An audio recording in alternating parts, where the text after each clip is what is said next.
Are y'all ready? Okay, let's go ahead and get this banged out. Y'all have exam 2 on Friday the 13th. Friday the 13th. I have a room set up. It's from 9:30 to 1:30. It's the second floor of the library. It's Macklin 205. So you actually go inside the library, go up the steps, and it'll be one of the big computer rooms that's in there. It's going to have about 40 chairs. So the first thing is that I'm going to do this just like I did the last one, only there's going to be more chairs. So with that in mind, you can come in at 9:30, you can come into your regular class time, you can stay 4 hours, you can get it knocked off in 30 minutes, whatever it is that you want to do on Friday. But I have the room from 9:30 to 1:30, and at 1:30 it stops. That's just the way it goes. I can let you take it during your class time or a different time, but I can't let you start it and then come back. So when you start it, you got to finish it. There's not going to be any coming back, to finish something after another thing. But it's Macklin Tower 205. Now for this, everything that says exam 2, and I've removed everything else, but everything that says exam 2, federalism chapter, civil rights chapter, circuit court notes from Monday, that's all fair game. And then the take-home quiz, none of that is going to be on Friday's exam, but there's 13 questions, and it's due either Monday or Tuesday for your class, just depending upon which class you're in. So as we get started today, let's just jump into federalism right quick, and let's just see what we got. Now, I was looking at this. There are not terms up there, but this is actually a fairly short chapter. Have y'all got any questions as you take a look at the federalism stuff? Yes? Anybody remember what almost 90,000 was? Government, state, and local. Government, state, and local what? Offices, elected members. That's right. There are almost 90,000 elected officials in the country. And that is when you add up all of the federal, all of the state, and all of the local. That's what that is. Looking at this, just to give you an idea, we talked about in the beginning, and in the beginning, if you remember, we had talked about how the state governments had so much more authority than the federal government did. We talked about how when the Civil War got fought, it equalized in the aftermath of the Civil War so that it was about 50-50. And we talked about when FDR came into office, right about the time of the Great Depression, now the federal government had the authority, and even up to today, the state government is much lower. So in other words, we flipped from the states having the power in the beginning to really the federal government having more now. Does anybody remember anything about Article 6? Supremacy Clause. The Constitution is the supreme law of the land, and if government, whether it be state or federal, tries to do anything different, then in fact at that point the Constitution is going to win. And there had never been anything like that before in the old Articles of Confederation. We didn't do anything with New Deal. We're going to do that probably when we go to the Supreme Court. I think we did talk about devolution revolution, though. Do you remember what devolution revolution was? It was a Reagan thing. Kill the federal government and give it back to the states, or not kill it, but depower it. Yeah. And Reagan's idea was that the federal government keeps getting bigger and bigger, and the government is not the answer, but the government is the problem. So what Reagan was basically saying in this was, we need to take some of these federal powers and send them back to the states, because the states know their people better, and the states can actually do it better than the federal government, more efficiently than the federal government could. And I think I had mentioned to you that Reagan never cut government, but he kind of slowed its growth. Clinton slowed its growth. George W. came in and it grew again, and then Barack came in and it really hellaciously grew. So the federal government is just continuing to get bigger and bigger as time passes. Looking at some of these things under benefits, experimentation, opportunity, and access. Can y'all think of any examples? And if you remember, I had said that state governments are like laboratories of democracy because they could kind of experiment with different policies. Can you think of any examples of state experiments that became federal laws? Go ahead. Women's rights. Yeah. Do you remember what state first gave women? Wyoming was the state that first gave women the right to vote, and it became a national policy. Anybody else? Any examples of state policies that became national? The Georgia voting age. Georgia was the first state that gave 18-year-olds the right to vote. That is now federal. It's an amendment to the Constitution. Any others that you can think of? Sorry, what state was that? That was Georgia for the voting. And the woman's right to what? Wyoming. Go ahead, Mustaf. I think it's 21 years alcohol. 21 years for alcohol. You drink alcohol. Zoom in on Mustaf. Yeah, he likes to get his picture taken. Yes, he does.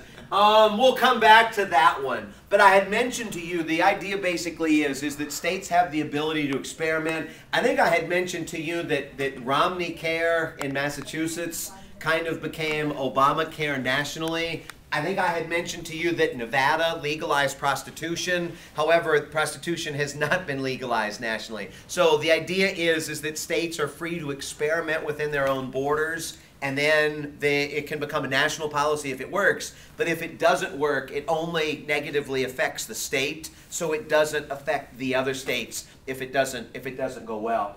Looking down here, and the thing that I really stressed for y'all, the thing that I had really, really stressed for y'all was to make sure that you're comfortable with these powers. And the only one that I'm not going to ask you about is full faith and credit, because full faith and credit was on the first exam. So what's the difference between implied and enumerated powers? Yes? I think enumerated power is basically clearly stated power that are clearly written out. And then In the Constitution. In the Constitution. Yes. And implied power is basically powers based on enumerated power, what basically you imply from the enumerated power. Okay, that's actually pretty good. Enumerated powers are going to be the powers that are specifically documented, specifically written in the United States Constitution. Congress has the power to declare war is an enumerated power. Congress has the power to coin money is an enumerated power, these kinds of things. Congress has the power to tax, as it says in the outline. All of these are enumerated. So it's specifically what's written there.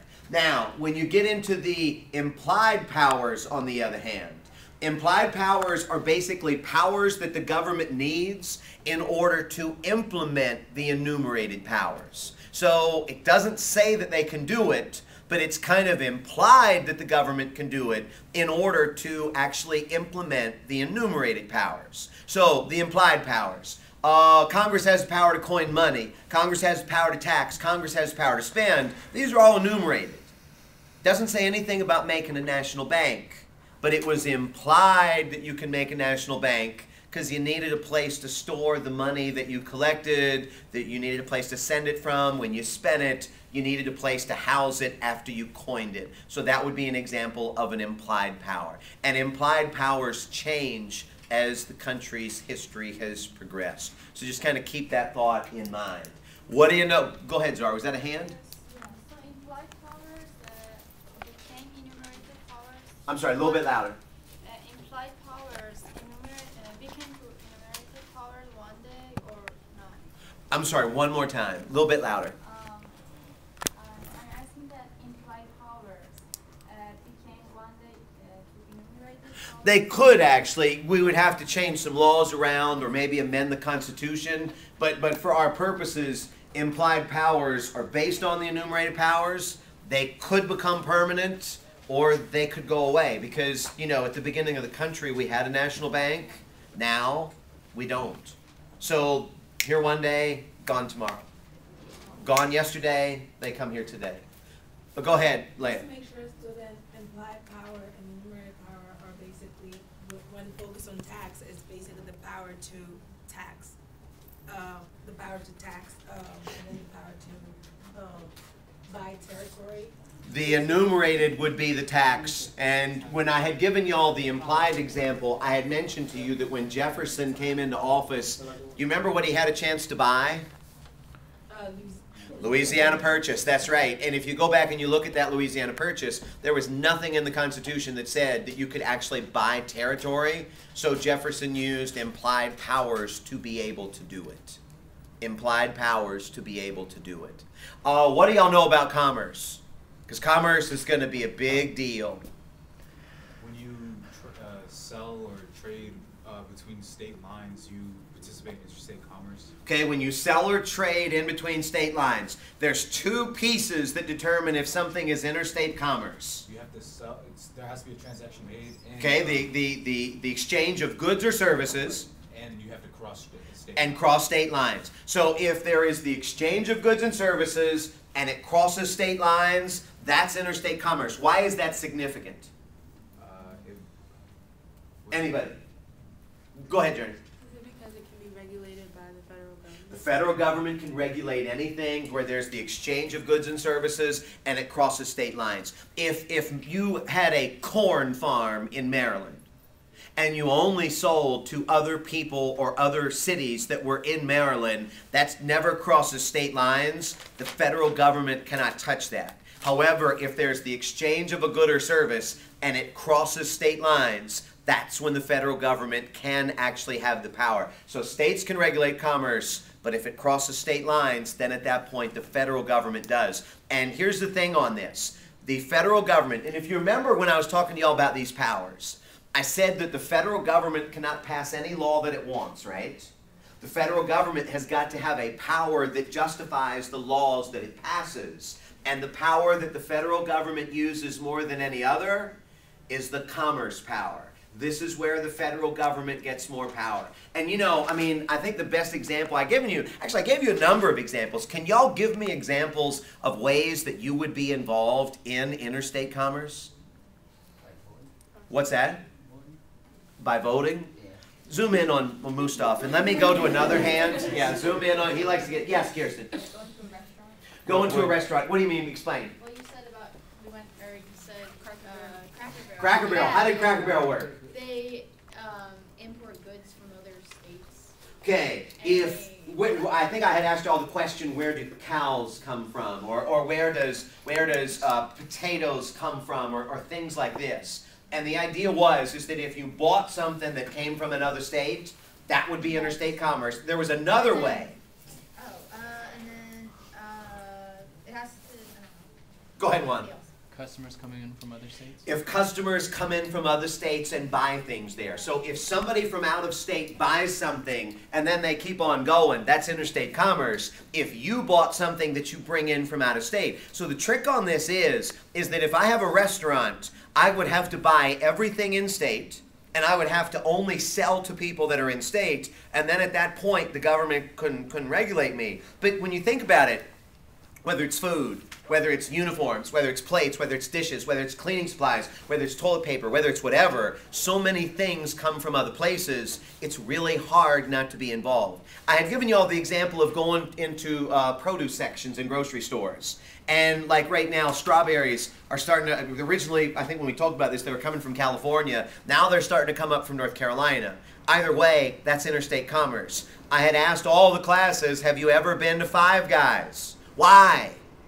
It shows where the potatoes are from. The chalkboard shows where the potatoes are from, and the potatoes are typically from Idaho. You're involved in interstate commerce when you go and eat there, these kinds of things. So these are all examples. Can you think of any other things that we talked about maybe that were more legal? How about the bus, truck driver? Yeah, the first place, if you remember, and you notice I got commerce power up here. The first place that the federal government started to get involved in desegregating was Greyhound and Trailways buses. And if you remember your definition, it was the exchange of a good or a service. If you bought a ticket on a bus and then that bus crossed state lines, transportation was the service, and then ultimately crossing state lines made it eligible, so they began to desegregate buses and bus terminals using the commerce power. So this is a big one. Do y'all remember child labor? How the government regulated child labor? Yes. Yes, go ahead, Latifah. You say, for example, also making chairs and hiring on children, and other person hire real people like paying them. Real people. Keon, how many minutes is that, by the way? 14. Okay, when it gets to about 17, stop it and restart it. Let's say that Sydney back there is making rocking chairs and Zara is making rocking chairs. And let's say that when Sydney makes rocking chairs, she just employs real people, like you said, but Zara is employing children. Yeah. Okay. Now, how would this impact interstate commerce? Because they're making the exact same. Go ahead, Sydney. Would that impact interstate commerce? Wasn't it's cheaper to sell Zara's because it's by children and you don't really, I guess you don't pay them as much? Them. And then you charge more.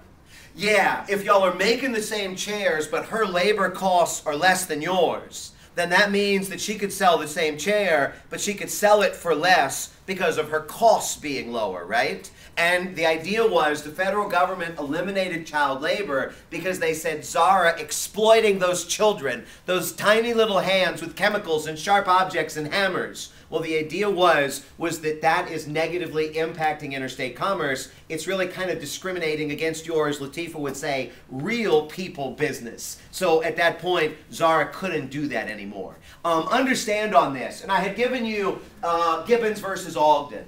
The case that actually established that the government could regulate interstate commerce was Gibbons versus Ogden. And if you remember in that, I had mentioned to you that this defined interstate commerce as commercial intercourse, the exchange of goods and services that crosses state lines. Prostitution. Oh, we always seem to talk about prostitution in some form. Here's my question for you. What do you remember about prostitution and commerce? Go ahead. Wasn't it if you took the person like to the next state, then that becomes like a federal thing? It does. Okay, so you're saying that if you solicited a prostitute and then you took your prostitute to